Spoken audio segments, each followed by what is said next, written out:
What is up, everybody? It is Old Man Logan, and today I wanted to talk about a little article, a little news bit thing. Actually, it's just really an opinion piece, but I'm going to have an opinion on an opinion piece of 7 reasons why you shouldn't buy an Xbox Series X or S.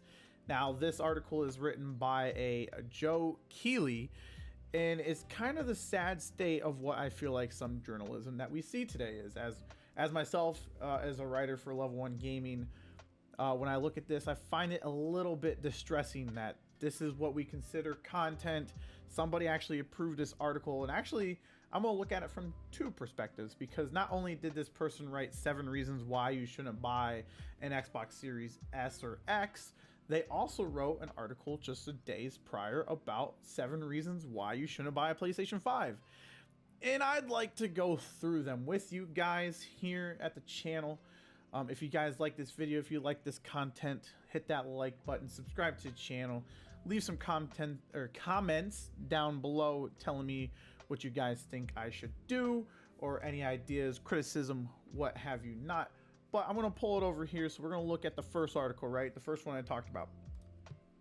7 reasons why you shouldn't buy an Xbox Series X or S.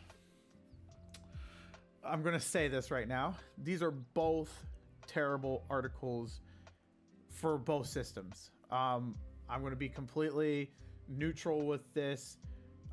Both of these that this guy pulled out of his ass are both 7 reasons terrible for each console.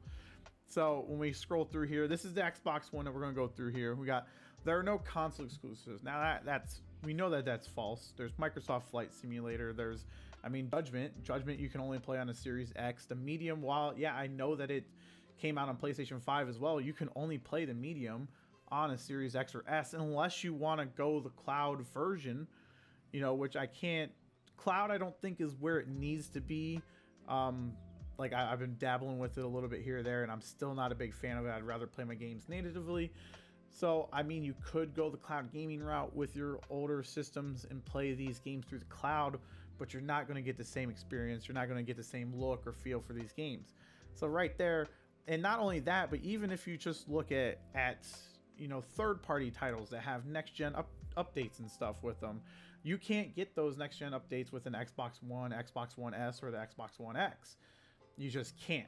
If you want to play the upgraded version of Call of Duty or Battlefield or whatever it is, you got the new GTA 5 remaster, whatever the hell you want to call it, that you're only going to be able to play on these new consoles. You're not going to get the best versions of these games if you're going to stick on older hardware. So I like to say that I throw this completely out the door. If you want to play the best versions of Halo, play the best version of Forza, to all the new exclusives that are coming out this year, for you got Redfall, Starfield, Perfect Dark. I would imagine Fable's probably going to be next gen only. It's just ridiculous to sit there and say that there's no console exclusives. There's stuff coming, there's stuff out, and that's not a reason, like there's games. If you want to play the upgraded version of these games, you gotta have a new console, and you can't, experience that stuff in older ones. We'll throw that right out the door. Second reason, expandable storage, right? I would say I kind of get what you're getting at here, right? You're forced to buy Microsoft's expandable storage, right? You have the 512 gig, the 1 terabyte, and I think a 2 terabyte. And I will say PlayStation does now have a better option where you can freely go and get SSDs from pretty much any brand, as long as they can run on a PlayStation 5, and you just install that baby in there and you're good to go. But that's not the reason why you buy a console, right? You're not buying a console for the storage. You're buying a console for the games that it can play and how well it can play those games. So I'm going to throw this one right out the door. Then we go down, it doesn't support VR. I get that, right? Okay, the system doesn't support VR, but not everybody is wanting to play VR. VR is a very niche category. It is growing it is growing. You have the Oculus Quest 2 being, a phenomenal seller, especially in 2021 for Christmas, but it is a big investment to get into VR. A lot of people are just wanting to play games. They're not wanting to drop $400 to $500 on another headset, especially other peripherals and stuff. So it's to sit there and say, well, it doesn't have VR, right? That's just, I get it. Yes, it doesn't, but is that still, if people want to play Halo, if people want to play Forza, if people are excited for the next Fable and these new upgraded games, to sit there and say don't buy a Series X or S to play these games upgraded because it doesn't support VR, I'd throw that out the door. PS5 has better games. I like this one, right? This is very subjective. This is all opinion based, right? Now, don't get me wrong. PlayStation 5 has phenomenal games. I love my PlayStation 5. I think it's a phenomenal system. But saying that it has better games is an opinion. It's not to say that, that Xbox doesn't have good games, because it obviously does. You look at last year and the amount of content that they put out and how well everything scored. Xbox knows what they're doing. They're finally getting to where they need to be, and they're getting better with their games. They're getting better with their output. So again, I would go with this, and I would say throw that right out the door. I mean, you're buying an Xbox Series X or S to play those games. If you're wanting Halo, if you're wanting Forza, if you're wanting to play Gears of War, like if you're wanting to play these great online games, Xbox is where you're going to have to be. So then right here, I like this. Xbox Series S is underpowered. So we're going to keep this in mind. All right. Yes, the Xbox Series S is underpowered. It is a cheaper version, obviously, of the Series X. It does have a lot of great features in it. I love my Series S. I got it in our living room, and I would highly recommend it. If anybody's wanting to get into the Xbox ecosystem at a low cost for $300, man, the Series S is the way to go. I would highly recommend the Series S, especially if you're a PlayStation gamer and you want to get the exclusive Xbox games or whatever, and to subscribe to Game Pass. Pick up a Series S and call it a day, man. I think you'll be perfectly happy with one, and then keep your PlayStation 5 as your main console. I don't see that there's anything wrong with that whatsoever. But this guy is saying that a Series X or S is not a good buy. It's just, I mean, ridiculous. If you look at the Series S, sold very well across, a lot of different markets and stuff last year for the holiday season. So there is a demand for it. People do want it. Then I also like the controller lacks innovation. I get that, right? I mean, the Xbox controller, but the thing is, if it's not broken, don't fix it, right? The Xbox controller has been doing little updates and stuff to make it better, but overall, it's a solid controller. I'm still rocking my Series Elite 2 controller, and this is by far one of the best controllers I've ever had. And I do also have a red Xbox controller as well, and they do what they need to do. They're there to play games. So I'm not too sure what this guy is getting at, because if he's just saying, well, your PlayStation 5 has the DualSense features, right? I mean, I get that, but honestly, I've turned my DualSense features off, especially for playing games like Dirt 5, where it's kind of annoying to have them rumble features and them haptic feedbacks and stuff like that. So I'm not too sure what he's getting at here. And then I like this one. This one's not even a reason. This one is just saying wait for the next iteration, because eventually we will get an Xbox Series X Slim or something like that. So don't buy an Xbox Series X if you really want the console, because like anything else, technology advances, things get smaller. So this is not even a reason why. And then I'd like to go down here. I'd like to talk about, because he says, while some people might not care and it's irrelevant to you, the Series X and S is a powerful machine. I like this part because I can't tell what he's talking about.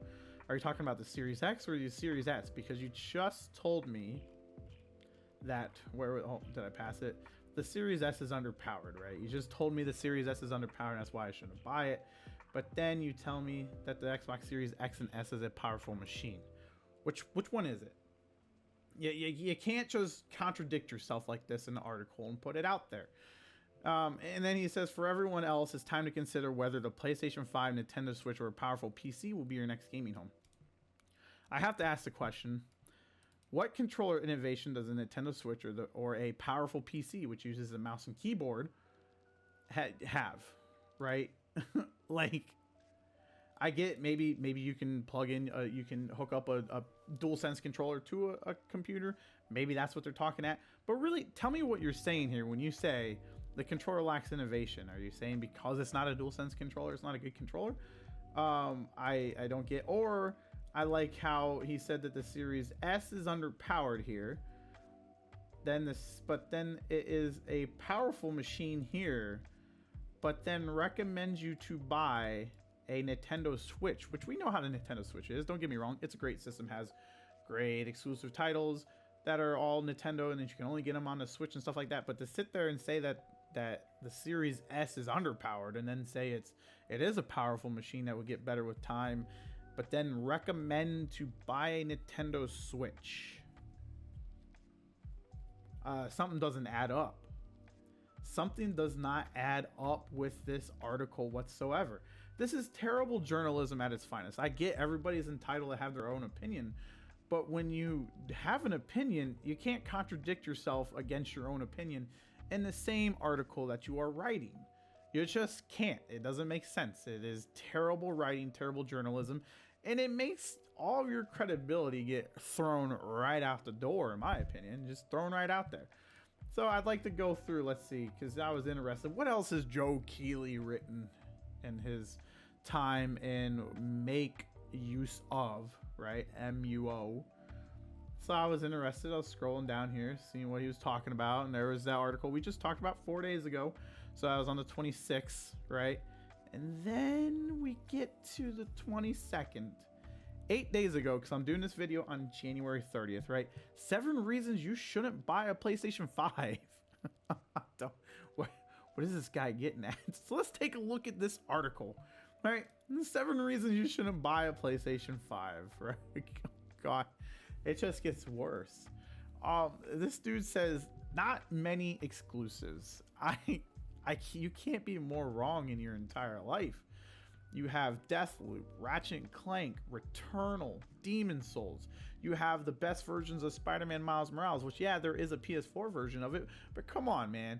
The PlayStation 5 version is way better of that game. Actually, any of the cross-platform games, or cross-gen, whatever you want to call it, are going to be better on the PlayStation 5. And to sit there and say that there's not many exclusives, like, you can't be further detached from reality. You can't. That's what you can't be. I don't I don't know what I don't. What does he want? Then he says most games are available on PlayStation 4. Well, yeah, PlayStation 5s are very difficult to get a hold of. So there's like what 120 million PlayStation 4 owners. So yeah, most games are going to be on PS4 right now. We're in year 2. Right, we're starting in year 2 of the system's life cycle. We're still getting over that cross-gen hump till everybody can get a PS5 or a Series X. So of course, most games are going to be available on PlayStation 4. But to get the best versions, the reason why you spend $500 on this console is to play the best versions of these games. You're not playing the Xbox One version or the base PS4 version of these games. You're playing the PlayStation 5 version. I can't express that enough. Like there's more to it nowadays with these consoles than just you can play a whole bunch of PS4 games. That's great that you can play a whole bunch of PS4 games because the PS4 has a great library of games. And then with these updates with like Days Gone, God of War, Horizon that's getting updates to 60 FPS, some of these new people have never had a PlayStation. The PS5 is their first console. Get to play these games in the best way possible. Oh my, this is again terrible journalism. Terrible journalism. The PS4 is still great and still in production. Yeah, the PlayStation 4 is a great system, right? It is. It honestly it dominated that generation for sure, absolutely. But the thing is, if you can get your hands on a PlayStation 5, you can still play all the PS4 games that's out there, except for like maybe a handful of titles. So to sit there and say that you can't, buy a PlayStation 5 because PlayStation 4 is still in production, that's ridiculous. And then this is my other one that I like, right? Other consoles are cheaper. No shit, dummy. The PS5 costs $500. Thanks, Captain Obvious. You can shave $100 off if you buy the digital system. The Series X also costs $100, but so he dogged on the Series S, the last article, but then says that the Series S and Nintendo Switch both cost $300, and that's $200 cheaper than a PlayStation 5. He's like, so you can buy a cheaper console, but in the last article, he said, don't buy this console because of this console. Dude, where are you at in reality right now? Like, you're buying a PlayStation 5 to play PlayStation 5 games and to get that performance. Yeah, other consoles are cheaper. They're cheaper for a reason. They can't do what the PlayStation 5 can. That's what you're paying the $400 for the digital system or the $500 for the disc version is. To play the best versions of these games, you can't get 120 FPS on any Switch game. You can't hit, hell, you can barely hit 1080 on a Switch. With this resolution, you're getting 4K, ray tracing, 60 FPS, you know, dynamic resolutions, SSD, you know, fast load times and stuff. You don't get any of that with a Switch. You do get that with the S, but the S is not as powerful, like we've said, you know, and that everybody kind of knows about. So again, why is other consoles being cheaper a reason why I shouldn't buy a PlayStation 5? That's terrible. Then no Game Pass alternative. I get that, right? But we got that Spartacus is coming up here sometime soon. That may be kind of an alternative to Game Pass. But I do like how he touts about Game Pass and says that it's a killer alternative to Microsoft, you know, superb services. And then I like how he's like, and these just aren't old games. They're brand new Microsoft exclusives. I like that because in the last article, what did he say? That there was no exclusives. Now, mind you, he might be talking about Series X or Series S games, but it made it sound like there was no exclusives on the Xbox platform. But here, he says that, you know, with Game Pass, you get brand new Microsoft exclusives. So where are you at? What are you talking about, right? And then I love this one. This is a reason why you shouldn't buy a PlayStation 5 because they're not in stock anyways. What? So because, you know, if they do get in stock and I can buy them, I shouldn't buy a PlayStation 5 because they're not in stock? What?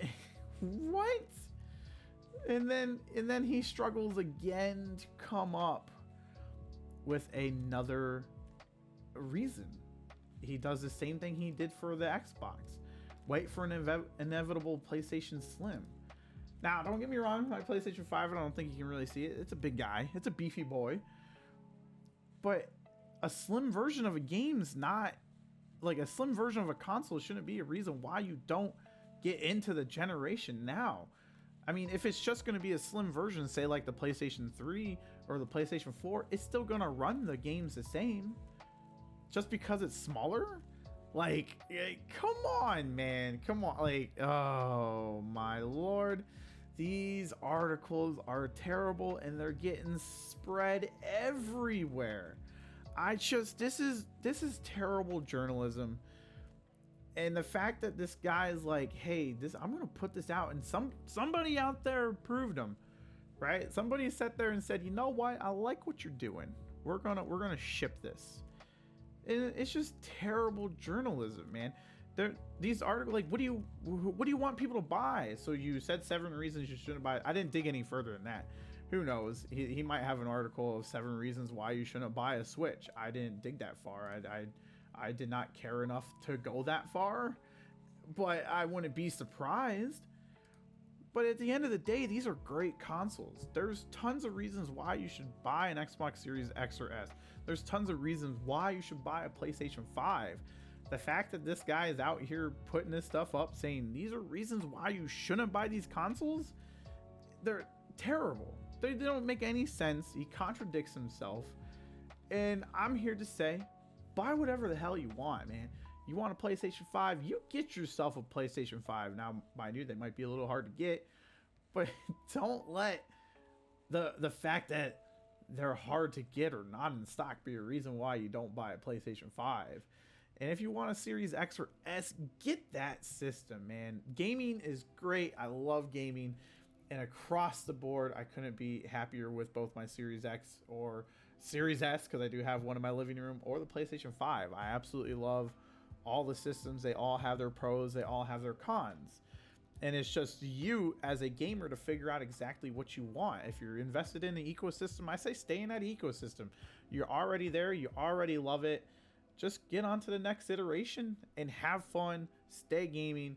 And that is it for me. If you guys liked this video, hit the like button down below. Leave a comment. Let me know what I'm doing right, what I'm doing wrong. If there's any ideas, suggestions, and stuff that you would like to see videos done from me, let me know in the comments down below. And of course, hit that subscribe button. My goal for 2022 is to hit 500 subscribers, and I would appreciate every single one of you guys. And I love you. And I'm going to say, peace out, guys. Later.